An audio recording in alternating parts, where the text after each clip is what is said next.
کہ اب کی آپ کا کیا نظریہ ہے؟ کبھی ہم شیعوں کو کوئی پوچھنے آتا ہے؟ کبھی ہمیں بھی کوئی وقت دیتا ہے کہ حضور آپ کا نظریہ کیا ہے؟ کیوں؟ ہم منظم نہیں ہیں. ان کو معلوم ہے اگر ہم کسی کے پاس بھی جائیں گے، شیعہ رہبر کے پاس، یہ باتیں جو کر سکتا ہے ہم کو 10 ووٹ نہیں دلا سکتا.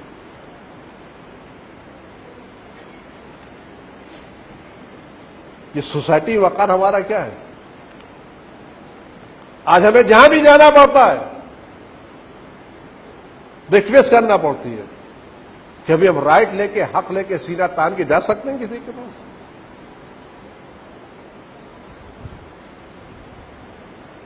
کیا یہ مسئلہ طلاق زیادہ اہم نہیں ہے؟ آئینے میں مجھے کھڑے ہو کر کے دیکھ کر کے اپنے کو سنور کر دیکھ کے دیکھنے خوش ہونا الگ مسئلہ ہے، لیکن قوم کے وقار کو آگے لانا الگ مسئلہ ہے. یہ مسائل کہاں چھڑیں گے؟ کہیں دیکھیں آج کا ممبر اس بات کا تقاضا کرتا ہے اور اس سے امید رکھی جاتی ہے کہ ان مسائل کو چھڑیں اور ان موضوعات پر بحث کریں جو آج کے زمانے کی ضرورت ہے. اور اس میں اللہ اکبر، مرجعیت کا مشورہ، مرجعیت کا مشورہ. خدا سلامت رکھے اس مرجع بزرگ کو، ہمیں ان کی عزت اور توقیر کرنے کی توفیق عطا کرے. یہی چیز ہماری بقا کی ضرورت فرماتا ہے. اور اس میں ان لوگوں سے مشورہ کرنا چاہیے جو سوشل مسائل میں مہارت اور ایکسپرٹ ہو. سارا کام ہمارے بس کی بات نہیں ہے. ہمارے سر پر امامہ آنے کا مطلب یہ نہیں ہے کہ ہم دنیا کے ہر مسائل میں ایکسپرٹ ہو گئے ہیں. ہم خالی شکیات نماز بیان کر لے جائیں بس بہت ہے.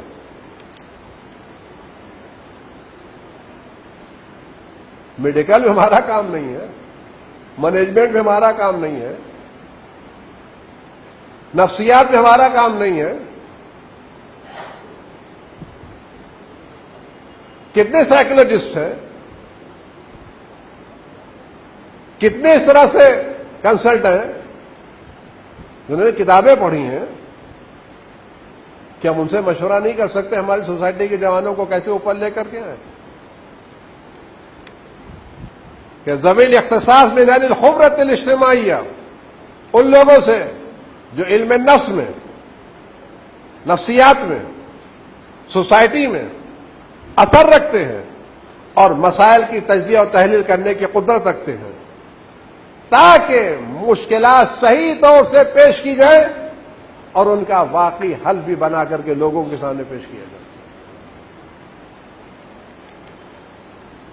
تاکہ یہ جمود، یہ رکود ختم ہو اور ممبر اور یہ عزاداری ایک فعال رکن کے طور پر آگے بڑھنے کا کام کرے. 8واں مسئلہ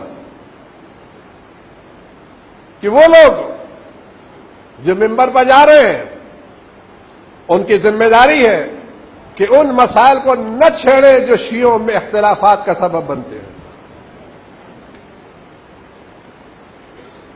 سوان فی مجال الفکر، چاہے نظریے کے اختلاف کا مسئلہ ہو، اور مجال الشعائر یا علامتوں کے رسموں کے مسئلہ ہو. ذمہ دار ہم اختلافات کو پیش نہ کریں.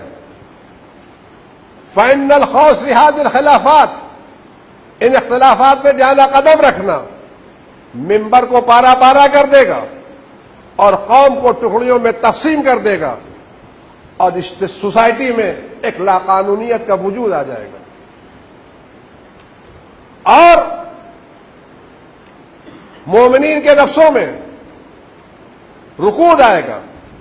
وہ بچیں گے. دیکھو ممبر کو اختلافات ایجاد کرنے کے ذریعہ مت بناؤ. ہمارا نظریہ ہے، ہم اپنے نظریے کے پابند ہیں. ہمارے گاؤں میں عزاداری ایسے ہوتی ہے فلاں کہتے یہ دون الشعائر، یہ شاعر جو ہے، یہی علم، یہی تعزیے، یہی رسومات، یہی پٹکا، جو جہاں ہے ویسا کرنے دو، اپنی چیزیں تھوپ کر کے اس قوم کو ٹکڑیوں میں مت بانٹو۔ ہمارے کے 8 کو یہ نظر ہوتی ہے، ان کے 7 کو یہ نظر ہوتی ہے۔ ہمارے کے عاشور میں فاقہ شکینی میں یہ پکتا ہے، ان کے یہ پکتا ہے۔ وہ جلوس ایسے نکالتے، ہم جلوس ایسے نکالتے ہیں۔ یہ چیزیں تحقیقات پیش کر کے قوم کو بانٹنے کا ذریعہ نہیں ہے۔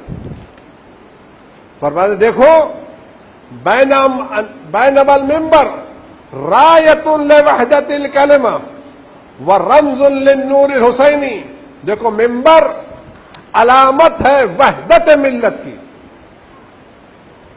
منبر پرچم ہے اتحاد کا، منبر نور ہے امام حسین کا، کس لیے؟ تاکہ لوگ جمع ہو جائیں اور تمام حسین کے چاہنے والے ایک پلیٹ فارم پر ایک دل ہو کر کے ماتم کریں۔ نویں بات دیکھو، مسئلہ یہ ہے کہ خطیبوں کو چاہیے کہ منبروں کے اوپر فقہ ان مسائل کو بیان کریں جو مبتلا بیل مسائل ہیں، چاہے عبادات کے مسائل ہو، چاہے معاملات کے مسائل ہو، اور اس طرح سے لوگوں کو پیش کریں کہ مطلب واضح ہو جائے۔ سوسائٹی مسائل ہیں، فقہی مسائل ہیں، کموڈیز کے مسائل ہیں، شیئر مارکیٹ کے مسائل ہیں، نئے نئے اکنامک طریقے آ رہے ہیں، نئے نئے نظریات آ رہے ہیں دنیا میں۔ آج بزنس بدل رہی ہے، اکنامک فورم بدل رہا ہے، ٹریڈنگ کے سسٹم بدل رہے ہیں، بینکنگ کے راستے بدل رہے ہیں۔ تو کیا ان میدانوں میں اسلام کی کوئی گائیڈ لائن ہے یا نہیں؟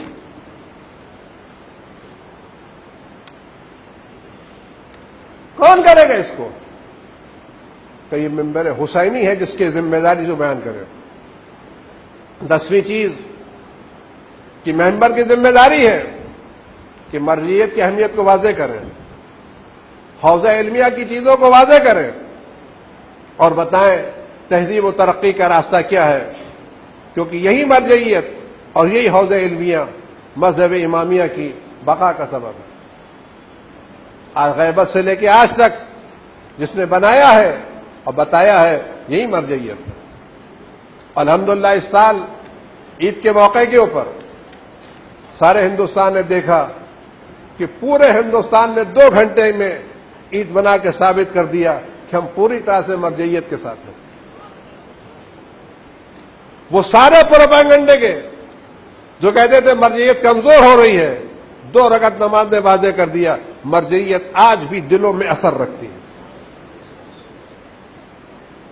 جس طرح سے ہم نے اس وقت مرجع کے فتوے پر عمل کر کے ان تمام لوگوں کو مایوس کر دیا تھا جو مرجعیت کے کمزوری کا چرچا کر رہے تھے، اسی طرح ہم محرم میں اس مرجع وقت کی باتوں پر عمل کر کے ان تمام لوگوں کے پلان کو ناکام کر لیں جو حسینیت کو ٹکڑے ٹکڑے کرنا چاہتے ہیں، جو عزاداروں کو بانٹنا چاہتے ہیں، جو قوم میں اختلاف ایجاد کرنا چاہتے ہیں۔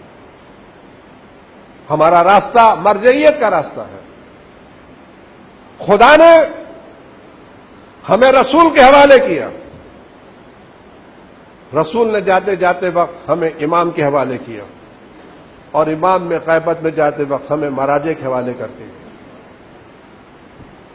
ہم نے مرجعیت کی بات اپنے دل سے نہیں مانی ہے، امام نے ماننے کا حکم دیا ہے تو مانتے ہیں، اور امام کو خود سے نہیں مانا، اس لیے مانا کہ رسول اللہ نے امام کو ماننے کا حکم دیا ہے، اور رسول کو اس لیے مانا کہ اللہ نے رسول کا حکم دیا، تو یہ سلسلہ وہاں تک پہنچتا ہے۔ اس لیے معصوم کہتے ہیں کہ ہماری فقیہوں کی بات کو رد کرنا ہماری باتوں کو رد کرنا ہے۔ آخر فرماتے ہیں ہم خداوند عالم کی بارگاہ میں دعا کرتے ہیں کہ سب کو امام حسین کے راستے پر چلنے کی توفیق کرامت فرمائے، اور ہم سب کو امام حسین کے ساتھ دنیا اور آخرت میں مشہور کرے اور ہمیں ان کے ساتھ عزت داروں میں شمار کرے.